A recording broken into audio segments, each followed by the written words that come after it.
Hey, what's going on, everyone?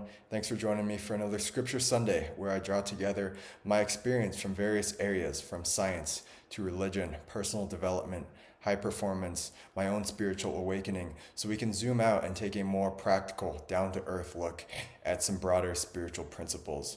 So, today we're talking about reincarnation. Was reincarnation removed by the church from the Bible? And if so, why?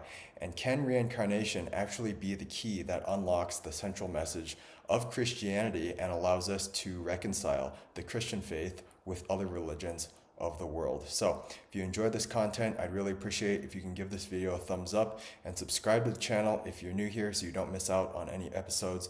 And leave me a comment down below as well. Let me know what you think, what your beliefs are, what your experience has been, if there's anything I missed, and if you have any future topic requests for future weeks.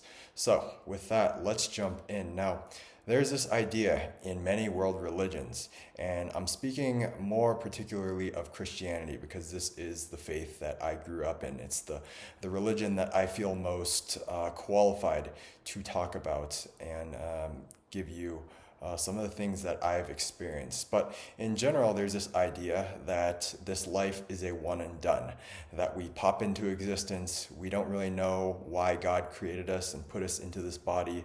We are born these broken, corrupt sinners, and we have this one shot to either make it to heaven or get sent to hell for eternity. Signed, sealed, delivered. But this was not always the case, especially in early Christianity. And if we want to look at early Christianity, I think the best place to start is by looking at the Jewish beliefs at the time, because of course Jesus and his disciples were Jews. There was no such thing as Christianity. And so we can look at the writings of some Jewish historians. Probably our best source is Josephus for this kind of thing. We can also look to people like Pliny in Rome. And in early Jewish tradition, it was actually very well accepted that reincarnation was a thing. It was kind of just taken for granted. And we see this evidence in the Bible when Jesus' disciples and his followers actually ask him repeatedly, "Are you the reincarnation of Elijah? Are you the reincarnation of Moses?" Another great example that we find in the biblical scriptures comes to us from John chapter 9. It says, "As he passed by, he saw a man blind from birth. And his disciples asked him, 'Rabbi, who sinned, this man or his parents, that he was born blind?'" Very interesting. And if we take a step back and look at this analytically, we find that there are really only three possibilities in Jesus' disciples asking him this question. Number one is that this individual is being punished because they broke the law in the womb before they were born. Maybe there are Jewish laws that say you must rest on the Sabbath day. You can only do so much activity. Maybe this baby was punching and kicking and tumbling and doing somersaults in the womb, and he broke God's law of doing too much activity on the Sabbath day. Possible, but very unlikely. Number two is that this was some sort of preemptive punishment, meaning that perhaps God in his infinite wisdom and vision saw that if this person was to be born with eyesight, maybe he would become a murderer, a thief, a rapist. And so with this foresight, God was able to say, "I'm going to make this person be born blind in order so that they don't sin in the future." Again, possible, probably more likely than the last one, but still unlikely and very petty if God was going to do this, right? The third possibility, of course, is that they understood reincarnation. They understood that the soul is eternal, that the soul predates the body, and that we are open to have as many experiences as we choose. And that they understood that the themes and the actions and the choices that we make in one life tend to carry over through the law of karma, in essence, is what it's been called in other traditions. And And so this was the reason. It was either the actions of this man's parents or his own actions.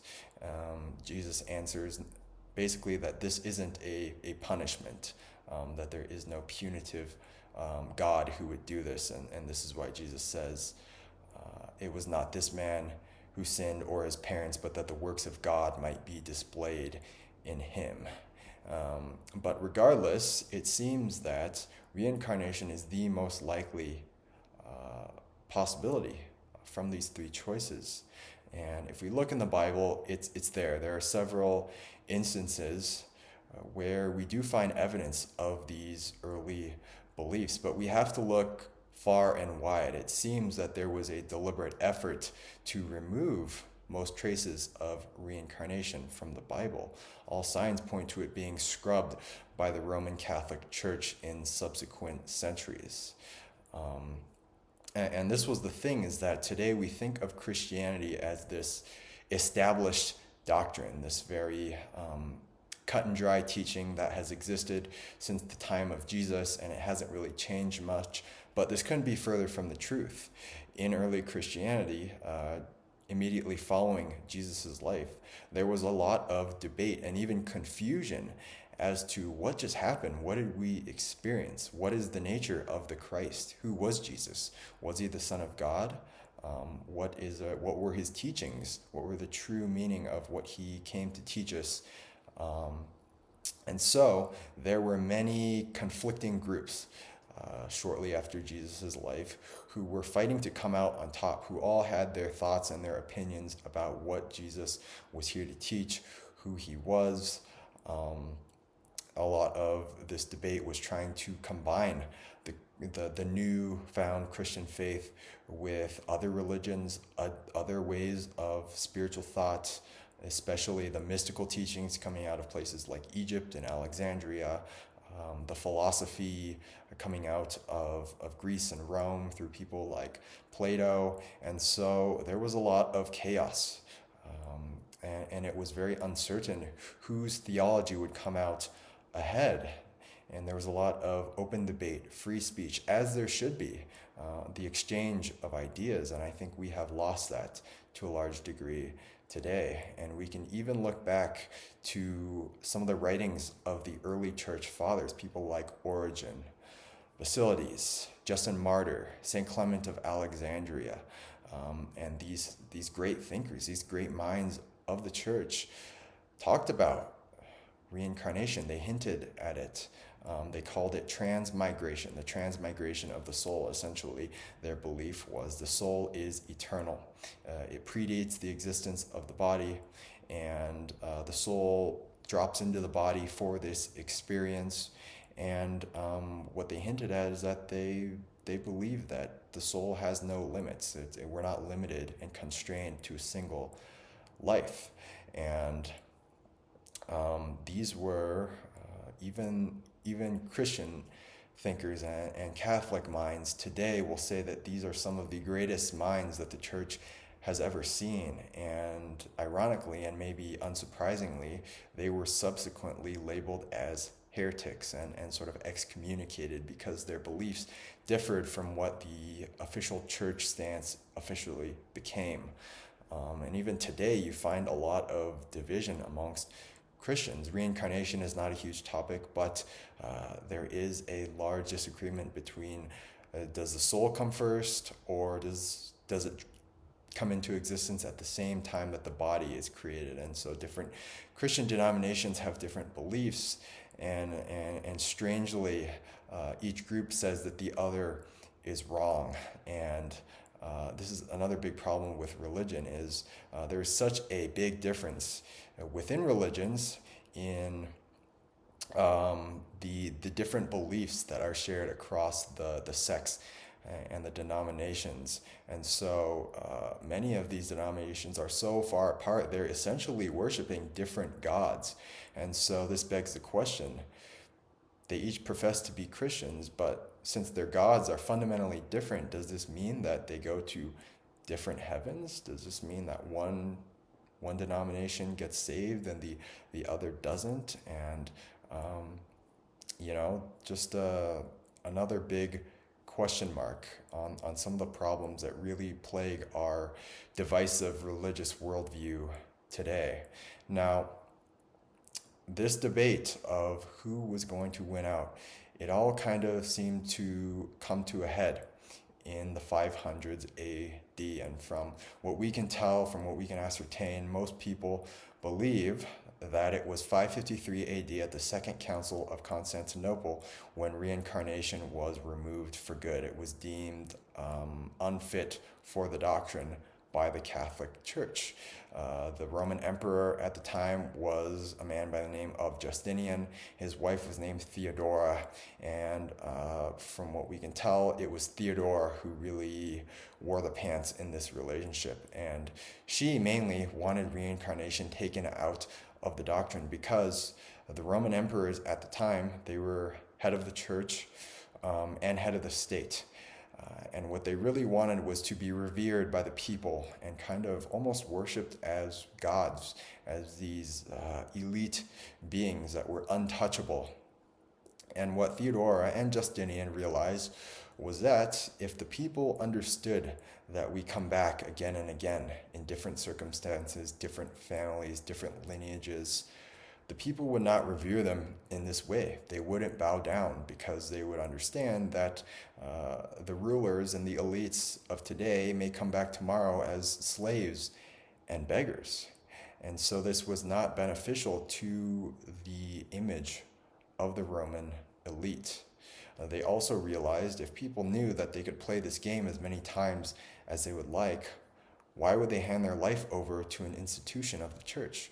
Why would they give everything they have and hedge their salvation of this one life in the church's teachings? Why would they give money to the church? And so they realized fundamentally what holds together all religions is that people give themselves over to it because they believe it is through the church, it is through some religion, through some other individual or group that I am saved. And so I need to commit and hand my loyalty over to that faction. And I think this is what a lot of us have suspected for a long time. Most of us who have experienced our true spiritual nature or understand the continuity of consciousness, it becomes obvious that we are allowed to play this game as many times as we like. That we're here to learn that every lifetime is like another day at school. Some are good, some are bad, some are more difficult than others, but for us to only get one shot, it doesn't make a whole lot of sense. You think that some people are born into poverty in Africa and they die of starvation at age 3, and there's others who live a very comfortable and privileged life in countries like America, and they live to 90, 95, 100, and when you step back, there really is no equality if you look at it through the lens of a single lifetime. But if you zoom out and look at it as we've experienced everything. We've been the saint and the sinner, the slave and the slave owner. We've been the king and the elite, and we've been the beggar and the homeless person. And so that is when we really start to understand equality. We're not here to compare what we have and what we've achieved in one lifetime. We are all on this soul journey of evolving and moving more and more towards the oneness of true love. And so this one and done model, it just doesn't really fit what we are experiencing. And I think a lot of people are experiencing this to a large degree, this sort of cognitive dissonance where it's not quite making sense. It doesn't quite feel right. If you could think about it like you were learning to surf, and you get up on the board, you start paddling, you manage to stand up, and you're starting to catch the wave, and then you fall, you hit the water, and you pop right back up, you're ready to go out again, and you're like, this is awesome, I'm gonna get this. And your instructor says, all right, that's it, that's the lesson, come on in, come back to shore, you're done. And you're like, what? I'm just getting started here. This is great. I'm struggling, it's challenging, it's hard, but this is so much fun, and I'm learning as a person. I'm learning a new skill. I'm experiencing new things. And so this is what life is. There's an opportunity to ride as many waves as we want. Yes, we could go back to the safety of shore. We could be that guy that watches all our friends from the shoreline and says, I don't want to get banged up, I don't want to get water at my nose, and I don't want to get stung by a jellyfish. We could stay in the safety of shore, but if we do, we miss out on the adventure. We miss out on all the fun. And so I think this is the really unfortunate irony of life, and it kind of makes me sad a lot of the times, is we spend our entire life here wishing it away. We wish we were anywhere but in the midst of our own struggles and our pain. We do anything to, get out of this body and just go to heaven when we can finally be happy. But the thing is, when we get back to heaven, to spirit, all we want to do is come back here and do it again. Because when we're in spirit, we are kind of enlightened. We are one with the all. There's nothing to do. There's nothing to experience, nobody to relate with, nowhere to get to, because we're already there. We're already everything. We're already full. And so the only thing to do is to pretend to forget who we are so we can have the experience of remembering. And that is the fun of this game.